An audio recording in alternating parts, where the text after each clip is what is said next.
How to sell crypto on Revolut. In this quick video, I will show you how to sell crypto on Revolut. So to do this, you want to go to crypto on the bottom menu. Then you want to click on the crypto that you hold and you want to sell.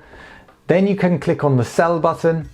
Here you will enter how much you want to sell in either a crypto amount or a fiat currency amount.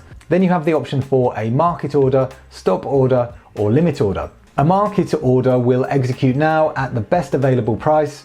A stop order will sell when the market goes down to a price you specify, and similarly, a limit order will sell when the market goes up to a price you specify. Whichever one you pick is up to you. So starting with a stop and limit order, these are basically the same, but one is for the market going up and the other is for the market going down.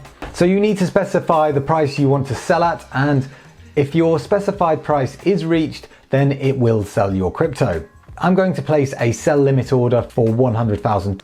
As this is not the current price of Bitcoin, then it will stay listed under orders where you can cancel or amend this. For the sake of this demo, I'm going to cancel it so I can process a stop order. Here you can see this is exactly the same, but I will be keying a price lower than the current market price. So I'm going to cancel this and now process a market order. So I'm going to say sell £10 worth of Bitcoin, and you can see the rough amount of Bitcoin that it will sell. If I press sell BTC to GBP, you have one last chance to review your sell order and see any fees involved. If you are happy with this, you can press confirm order.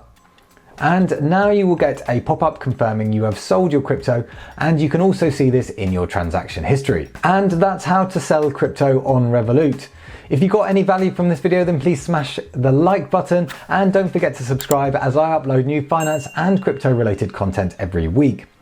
And if you're just getting started with crypto, you may be wondering what's the difference between a coin and a token, so I recommend watching this video next. It's been Ollie from Get Geek Finance. Thanks for watching, and I'll catch you in the next one.